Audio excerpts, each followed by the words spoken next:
have our visitors. We're glad that you have come out to be with us tonight. We're going to look at a subject that might be appropriate, I guess, depending on which team you're rooting for, who wins, and who loses as far as the Super Bowl is concerned. But you hear a lot in our society about anger management. How that there are actually classes, discussion groups that you can go to.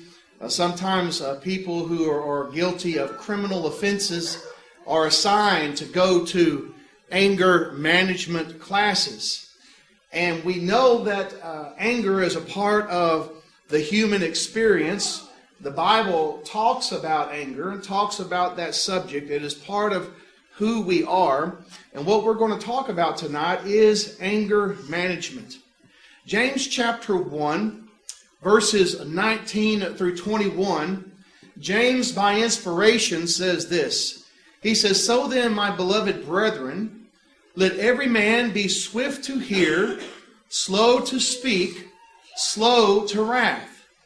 For the wrath of man does not produce the righteousness of God."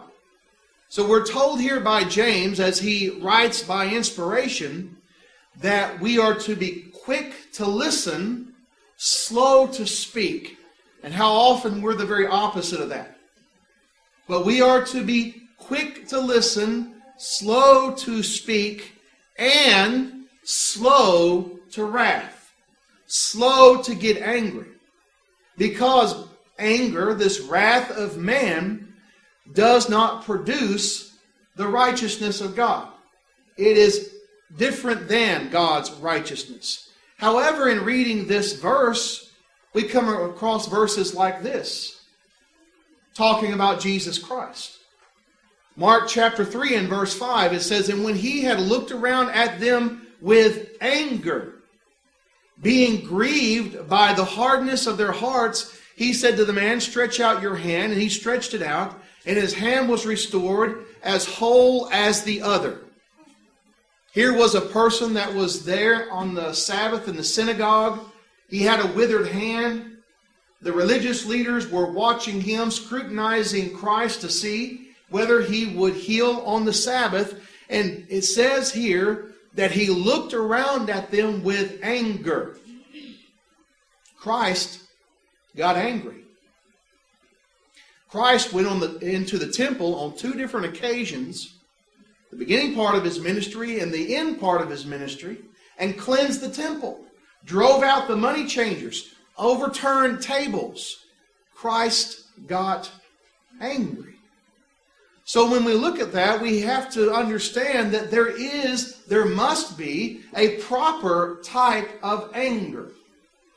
We know that from Psalm 7 and verse 11 that God is a just judge and God is angry with the wicked every day. So even God himself has anger. He has wrath. We read about the wrath of God in the Old Testament all the time. Sometimes he struck people dead immediately.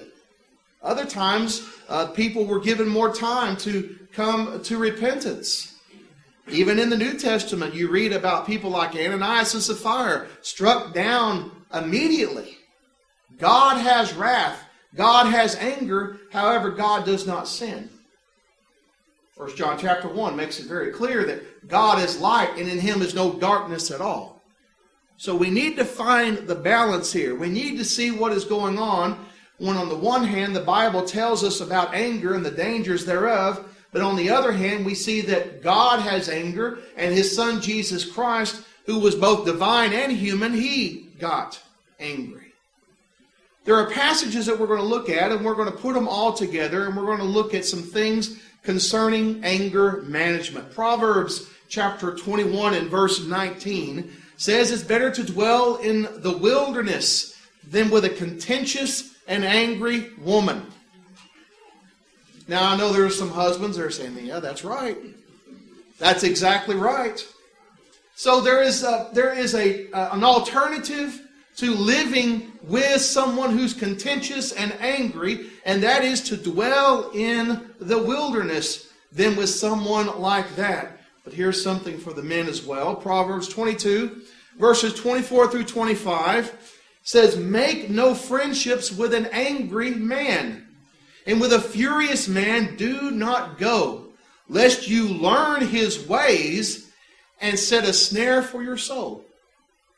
Here's an individual, here's a man who is angry, he is furious, and he says, don't be influenced by this person because you're going to learn his ways. This is not just a person who gets angry, this is his way. His way, this is his life, this is how he functions. He is a furious individual, he is an angry individual. And if you go with that person, you're going to learn those bad habits. And you're going to set a snare for your soul. So there's the influence of that anger and that wrathfulness and that furiousness that is going to cause a person to entrap their own soul in sin. So we come to Colossians chapter 3. Colossians 3 and verse 8, as the scripture was read, Paul writes to the Colossian brethren, he says this, "But now you yourselves are to put off all these things." And the first thing he mentions is anger. You put off anger, and then he mentions wrath, which is a stronger form of anger, a more intense form of anger. Malice, blasphemy, filthy language out of your mouth. You're a new person now. You have been risen with Christ. You seek those things that are above. You do not be angry. But Christ was angry. And God is angry with the wicked every day, we've seen. So how do we balance this out? Ephesians chapter 4, verse 26 and 27. "Be angry and do not sin. Do not let the sun go down on your wrath, nor give place to the devil." There's the key. We can't help but to get angry. That's part of our makeup. God created us that way. We're created in the image of God, and God gets angry. But He has a righteous indignation, we call it.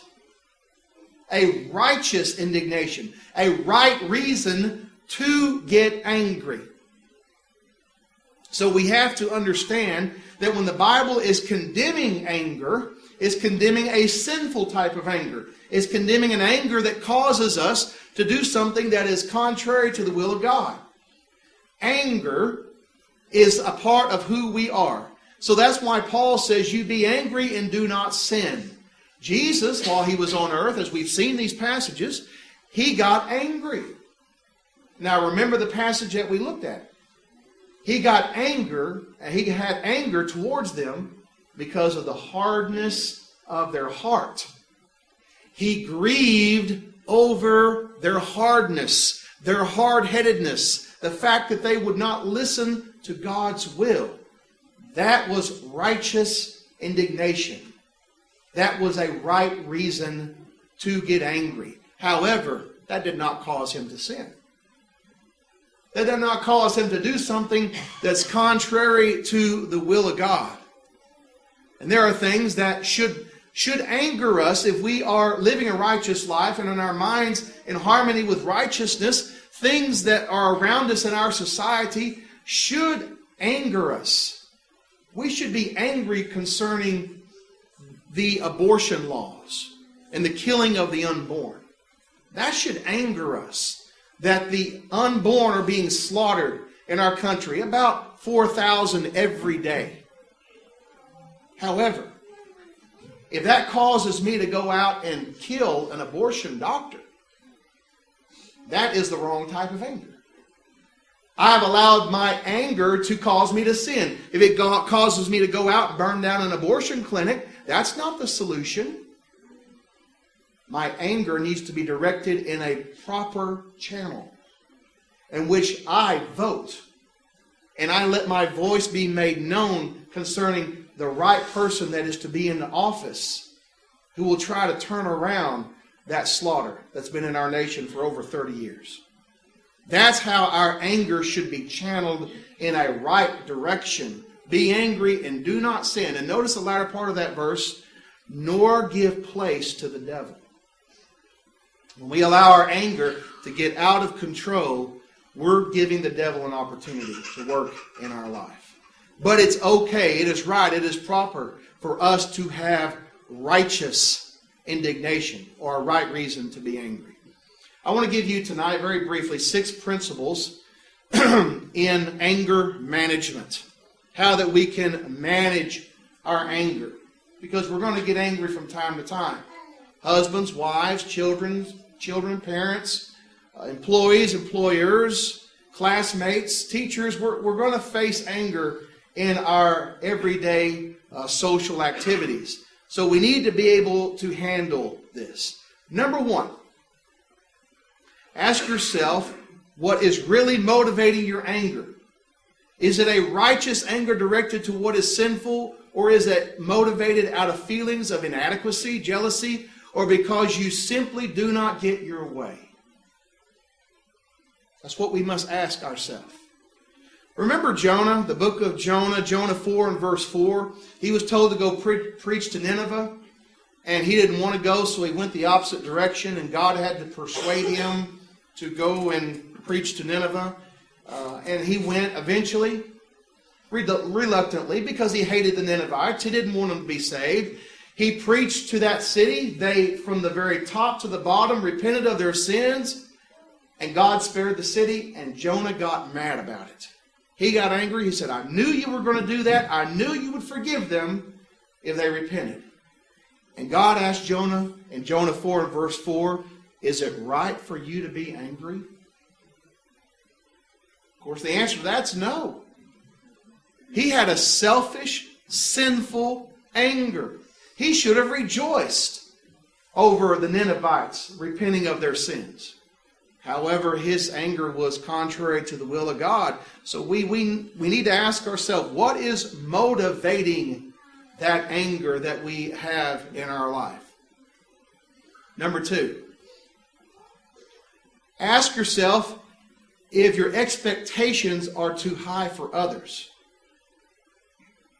Romans chapter 14 and verse 1 says this, receive one who is weak in the faith.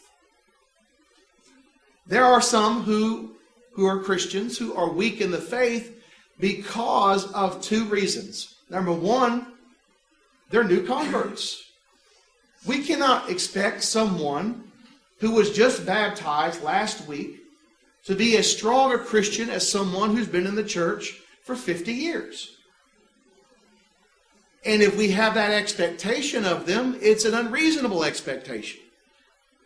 The person who's been in the church for 50 years has a period of growth and study, and they have a maturity about them that a new convert who is weak in the faith at first does not have. They have to develop over time. So we need to understand that we might have an unreasonable expectation of people. And the second type of person who might be weak, it might be someone who has just been restored. They have been out of duty. They have been unfaithful for a while. And they've been restored. They're trying to get back into the life of living for the Lord Jesus Christ. And they're stumbling along the way.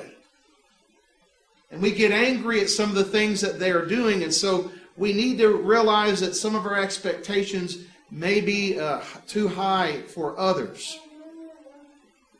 Number 3, replace your anger with forgiveness towards those who have hurt you in ignorance. Towards those who have hurt you in ignorance. Remember what Jesus said while they were nailing him to the cross. Luke chapter 23 and verse 34. Father, forgive them, for they do not know what they do. Those Roman soldiers that were driving those nails into his hands and into his feet and placing him on the cross did not realize that they were crucifying the Son of God. Now the centurion came to realize it after he saw the darkness and the earthquake. He said, surely this was a righteous man. Surely this was the Son of God. But they did not realize at first what they were doing. So we have to have a forgiving attitude towards those who have hurt us in ignorance. And that will help to manage our anger. Number 4, remember that anger often produces more anger. It can produce more anger. Proverbs chapter 15 and verse 1, a soft answer turns away wrath, but a harsh word stirs up anger. We can hurt the situation by getting angry ourselves and fueling the fire, as it were. So we should calm ourselves. We should have self-control and not allow things to get us angry to cause us to speak harshly towards someone who may be angry towards us, and that will help us to manage our anger. Number 5, ask yourself if you have thought about all sides of the situation before forming your opinion. Sometimes we are quick to come to a conclusion before we have all the facts. Proverbs chapter 18 and verse 13. He who answers a matter before he hears it, it is folly and shame to him. We need to be able to get all the facts. That's why Jesus said in John 7 and verse 24, do not judge according to outward appearance, but judge with righteous judgment.